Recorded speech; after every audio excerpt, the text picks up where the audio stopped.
नमस्कार, विदर्भ की बात वीकेबी न्यूज में आपका स्वागत है। आज की खबरों के सफर पर चलने से पहले देखते हैं आज की हेडलाइंस।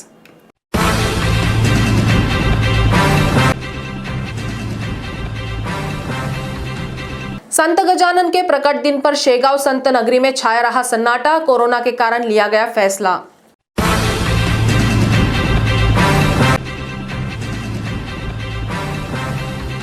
नागपुर महानगर पालिका स्थायी समिति सभापति पद प्रकाश भोयर के नाम, निर्विरोध रहा चुनाव।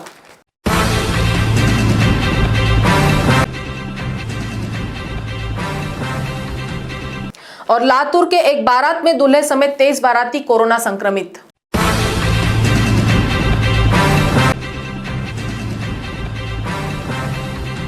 और अब खबरें विस्तार से। आज शेगांव नगरी के संत श्री गजानन महाराज के प्रकट दिन के उपलक्ष्य में गजानन महाराज देवस्थान में कोरोना के प्रकोप को देखते हुए सन्नाटा छाया रहा, जहां श्री गजानन महाराज के प्रकट दिन को भक्तों के बिना ही खामोशी से मनाया जा रहा है। विदर्भ के पंढरपुर नाम से माने जाने वाले संत नगरी शेगांव के श्री संत गजानन महाराज के आज 143वें प्रकट दिन उत्सव में कोरोना के प्रकोप के चलते शेगांव का धार्मिक स्थल श्री संत गजानन महाराज मंदिर के बंद होने के कारण इस साल का प्रकट दिन शेगांव के इतिहास में पहली बार भक्तों के बिना हो रहा है।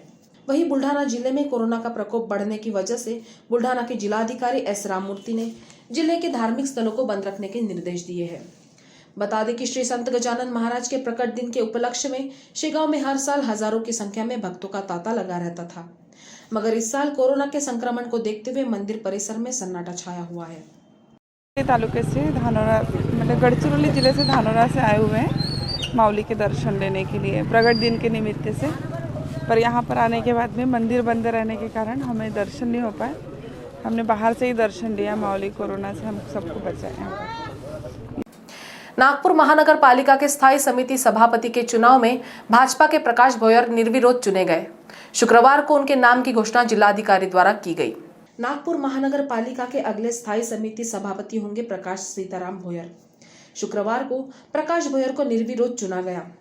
गौरतलब है कि नागपुर महानगर पालिका के अन्य समितियों के सभापति अपना पद ग्रहण कर चुके हैं, जहां शुक्रवार को शहर के जिला अधिकारी रविंद्र ठाकरे द्वारा प्रकाश भोयर के नाम निर्विरोध घोषणा की गई, जहां भाजपा के अन्य जनप्रतिनिधियों ने उनका मुंह मीठा कराकर नए स्थायी समिति के सभापति को बधाई भी दी। कांग्रेस के प्रदेश अध्यक्ष विधायक नाना पटोले ने शुक्रवार को विधानसभा में रेत माफिया, बढ़ते संगठित अपराध और सामाजिक विवाद जैसे मुद्दों पर बोलते हुए अपने विचार रखे।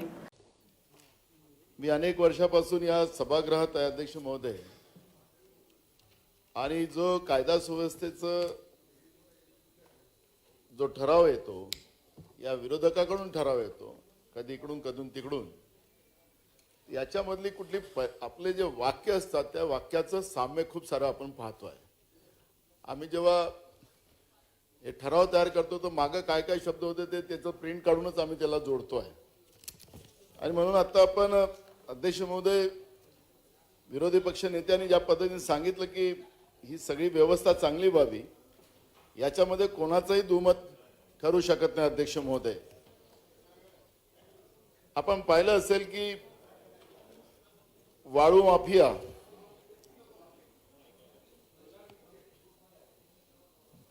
शहरात संघटित गुन्हेगारी आणि सामाजिक तेढ निर्माण करणाऱ्या मिळालेले मोकळे रान, या तीन मुद्द्यावर आपण अध्यक्ष महोदय पाहिलं तर ही काही परंपरा महाराष्ट्रात नवीन आहे असं आम्ही मान्य करत नाही। आपण पाहिलं की मागच्या सरकारमध्ये आपल्याला कामगार कल्याण महामंडळाचे जे अध्यक्ष होते त्याचं नाव होतं मुन्ना यादव, त्याच्यावर किती गुन्हे दाखल होते।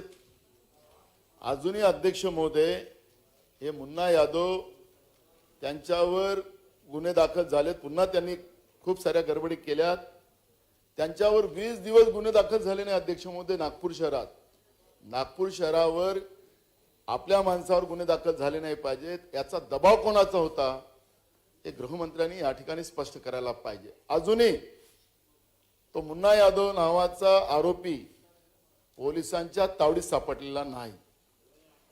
मला आठवतं की धनंजय मुंडे विरोधी पक्ष नेते वरच्या सभागृहात होते, त्यांचं एक भाषण मी ऐकत होतो। त्यांनी असा आरोप केला होता की मुख्यमंत्री त्यावेळेचे त्यांचा मोबाईल तपासला तर मुन्ना यादव आपल्याला सापटे. काय अध्यक्ष महोदय की अशा गुन्हेगारांना कोणत्याही पक्षाचे असो त्याला आपल्याला संरक्षित करता येत नाही. गुन्हेगाराचे कुठला पक्ष नसतो, गुन्हेगाराची जात नसते असंच आपल्याला म्हटलं जाते. माझा स्पेसिफिक प्रश्न माननीय गृहमंत्र्यांना आहे की हा मुन्ना यादव आणि तो तोतवानी हे कोणाचे अधिकारानं गुन्हेगारी जी नागपूर शहरामध्ये करतात ते कोण आहेत, कोणाचा त्यांच्यावर आशीर्वाद आहे? आपण आपल्या रेकॉर्डनी सांगा गृहमंत्री महोदय, ते आम्हाला आपण सांगितली पाहिजे.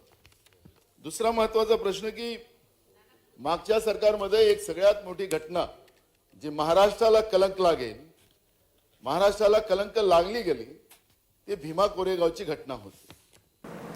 नागपुर विभाग में किसानों की नुकसान भरपाई 9 नवंबर 2020 को घोषित की गई थी, जिसमें प्रति जिला 97 करोड़ की मदद मिली है, जबकि कोंकण और खानदेश को इससे अधिक मदद राज्य सरकार ने दी है.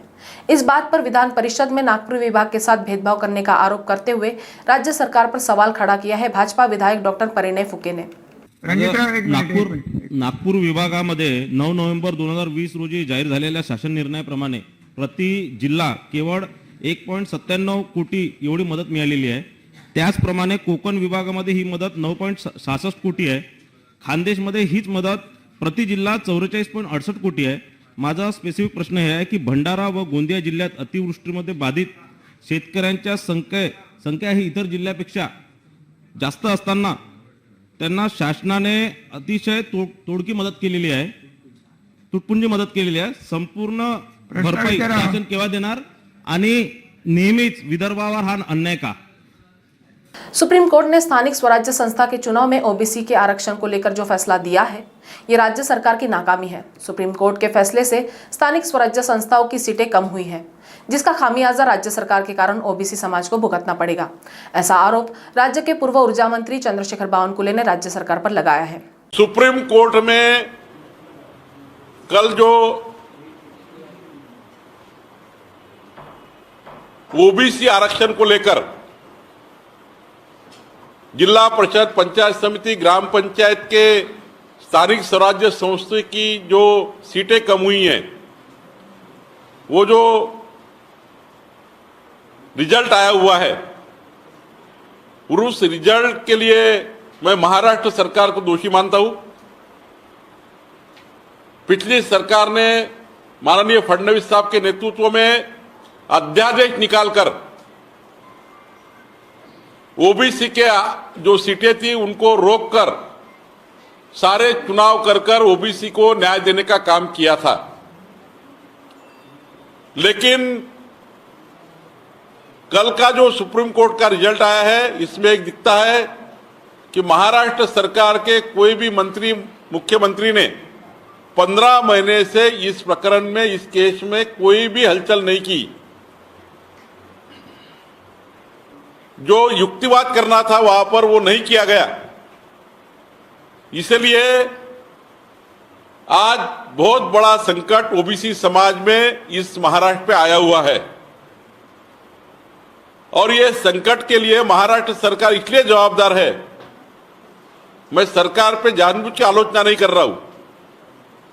सरकार ना मराठा आरक्षण के ऊपर ना अच्छे से कोर्ट के सामने रख पा रही, ना ओबीसी आरक्षण को रख पा रही है. केवल बातें बनाकर ये सरकार दो समाजों में झगड़ा लगाने का काम कर रही है. गांव गांव में, गली गली में घूमकर कंफ्यूजन तैयार कर रही है ओबीसी समाज और मराठा समाज में. लेकिन जहां आरक्षण देने की बात आती है, आरक्षण रोकने की बात आती है, आरक्षण को मेंटेन करने की बात आती है, वहां सरकार का कोई भी काम अच्छा नहीं है. इस महाराष्ट्र का ओबीसी मंत्रालय देवेंद्र फडणवीस जी की सरकार ने तैयार किया. लातूर के एक शादी समारोह में आए बारातियों में से दूल्हे सहित 23 बाराती पॉजिटिव पाए गए हैं.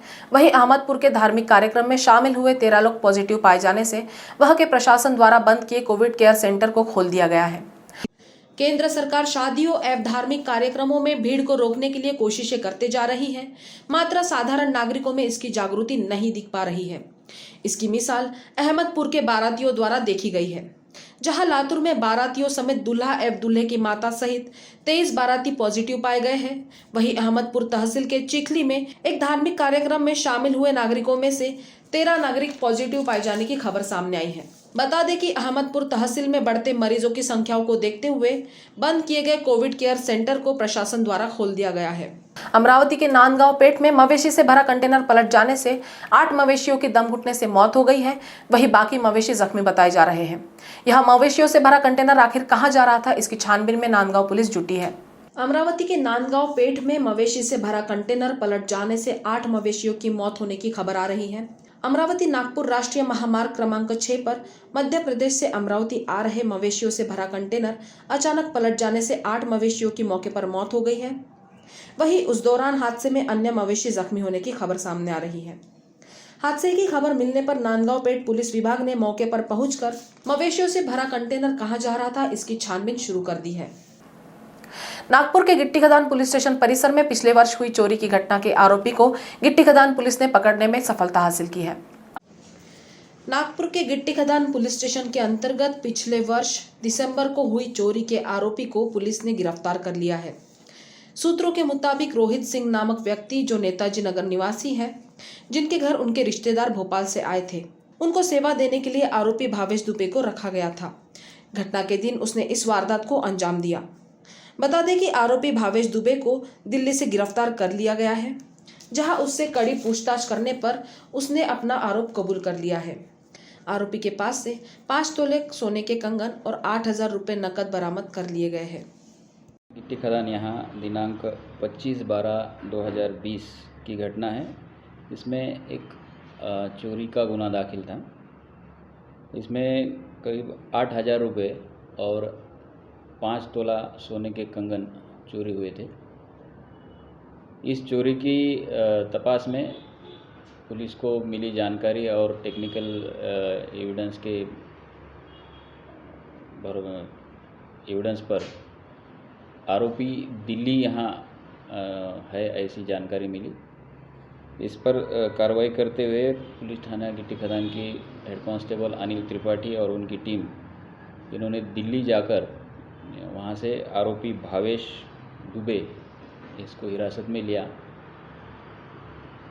कोर्ट से उसका PCR लेकर उससे और पूछताछ करने पर उसने चोरी किए हुए सोने के कंगन अपने गांव फारुखाबाद यहाँ रखे हैं, ऐसी जानकारी पुलिस को मिली। उस पर कार्रवाई करते हुए पुलिस ने फारुखाबाद यहाँ जाकर सोने के 5 तोला सोने के कंगन करीब 2,25,000 कीमत के वहाँ से बरामद किए हैं। इस गुने में फिरियादी रोहित सिंह, ये नेताजी सोसाइटी निसर्ग लॉन यहाँ रहते हैं। उनके घर उनके चाचा, बड़े चाचा आए थे भोपाल से।